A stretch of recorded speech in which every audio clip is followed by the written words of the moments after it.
Entonces, ¿qué, mis pupilos? Vamos con esta que se va a poner también chiralira. Vamos a llegar al fondue, dijo el Francois, Giuseppe Francois. Dame la definición y etimología de la palabra Dios. Por supuesto, la palabra Dios se refiere a un ser supremo, creador o principio divino en muchas religiones. Etimológicamente proviene del latín deus, que a su vez deriva del protoindoeuropeo deibus, un término que significa brillante o celestial. Con el tiempo se usó para designar al ser supremo en las tradiciones monoteístas, aunque su uso es mucho más amplio. ¿Cuándo fue la primera vez que apareció, en qué cultura apareció por primera vez la palabra Dios o el concepto de Dios?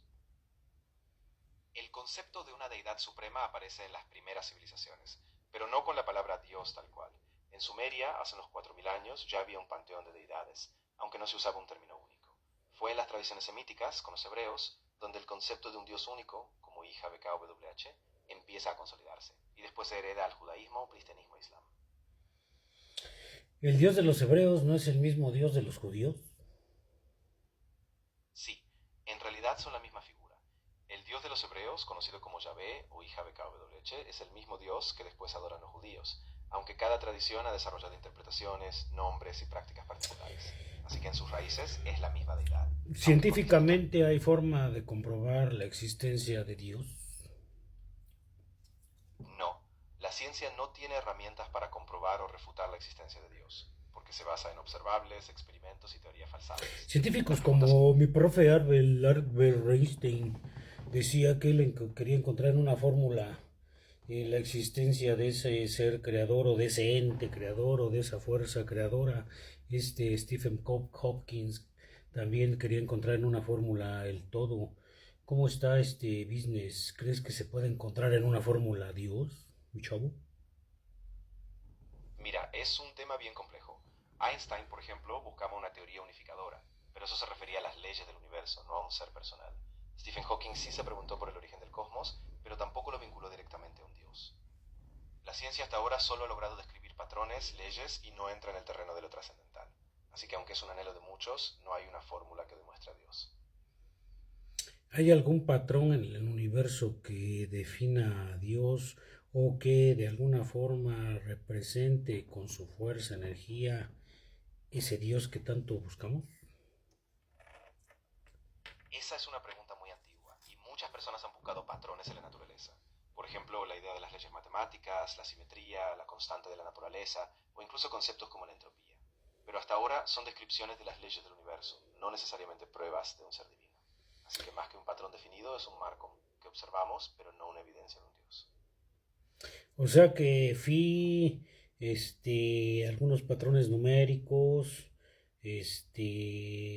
por ejemplo, como Exacto. el, Muchos se han preguntado si la proporción áurea o ciertos patrones matemáticos podrían ser indicios de una armonía universal o una fuerza organizadora. Pero aunque son fascinantes, hasta ahora solo son patrones descriptivos de la geometría y la naturaleza, no pruebas directas de un diseñador o creador.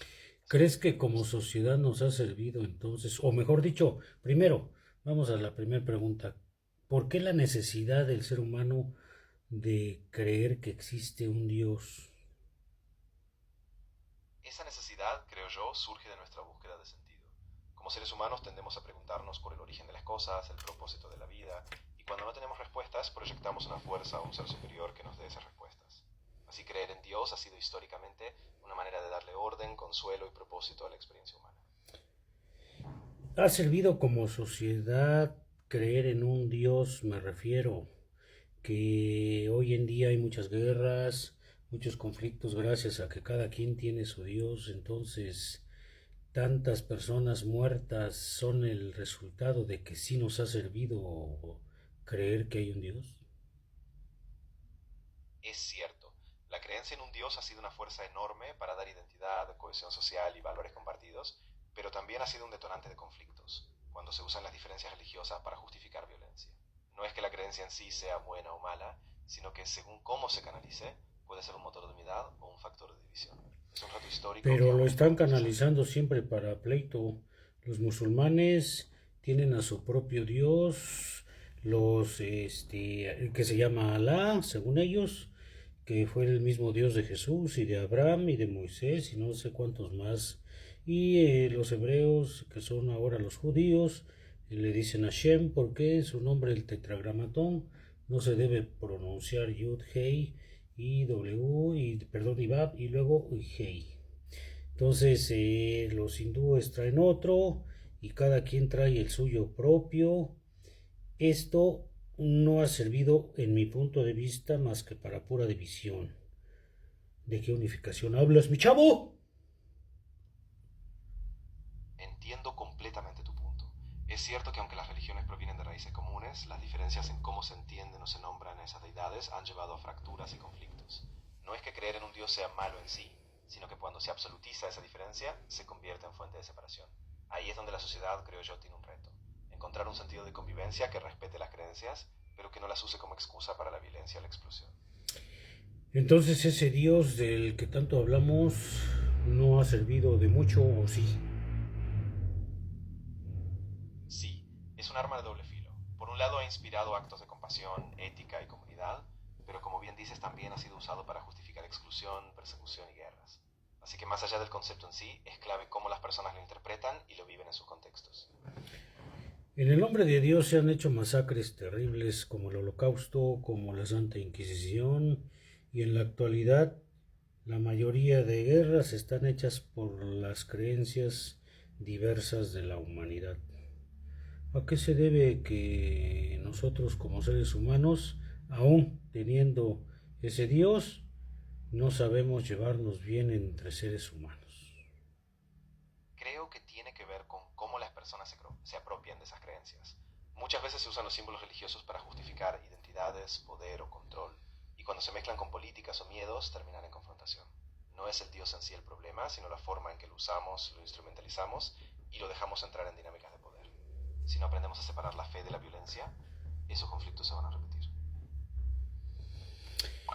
Entonces la creencia en Dios, mis chavos, pues ya se vio. Puede y puede no existir, puede existir y puede no existir, pues, ese Dios. Pero si lo vamos a ocupar para hacer puras fregaderas, ¡ay, hijo de su pinche! Hoy en día, en estas fechas decembrinas, digo, en estas fechas de Semana Santa, que están en todo el planeta casi, no todos, porque muchos no festejan estas fechas. Los chinos, por ejemplo, estas fechas ni en cuenta. Resulta que se ponen a hacer fiesta, pero se ponen bien chupirules. Se ponen hasta el copete. Se supone que están festejando un dios, pero se están festejando ellos. Se están curando en alcohol, hijos de su ping-pong. Entonces, puede ser que no exista Dios. Yo creo que hay un ente creador. Para mí no es un Dios, es un ente creador.